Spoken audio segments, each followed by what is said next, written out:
Hello साथीहरू नमस्ते। तपाईहरु तामा कसरी पकाउनुहुन्छ? म चाहिँ खरानी पानीमा 10 मिनेट जति पकाउँछु यसलाई मज्जाले।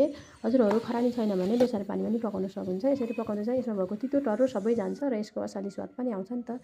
अनि यति पकाइसकेपछि चाहिँ मैले यसलाई राम्रै 2-3 पानी पखाल्छु। अनि प्याज लसुन अदुवा सबै रेडी पारेको छु नि त। ज्वानो अलिक धेरै राख्छु म, आफ्नो डाइजेस्ट गर्न मद्दत गर्छ नि त। अनि जिरा अलिकति मेथी पनि राखेर पड्काउँछु। प्याज रातो रातो भइसकेपछि लसुन अदुवाको पेस्ट राख्ने मजाले चलाइसकेपछि चाहिँ अब यसमा म अलिकति आलु काटेर राख्छु। आलु राख्छु। आलुलाई मजाले चलाइसकेपछि अब यो पाक्छ नि त, एकछिन यसलाई पाक्न दिनु पर्यो। तामा पहिला पनि पाकिसकेको छ नि त। अब म यसमा तामा राख्छु। तामा राखेर मजाले यसलाई मिक्स गरिसकेपछि चाहिँ म अब यसमा टमाटर राख्छु। टमाटर काटेर राखेको थिएँ 2टा टमाटर। टमाटर मसालासँग म एकचोटि छोपिदिन्छु। एकछिनपछि खोलाहरू मजाले पाक्यो। अब यसलाई मजाले मिक्स गर्छु म। अनि एकछिन पानीमा राखिकन छोपिदिन्छु।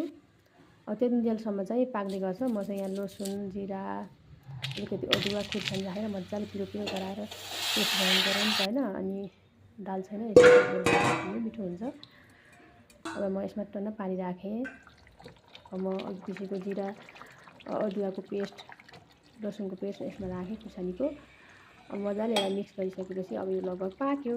वाला चढाएँ, नचढाइकन खान मन लाग्दैन। अब म यसलाई टेस्ट गरेको एकदमै मिठो टेस्टी भएको छ। अब यो खानाको लागि रेडी भयो।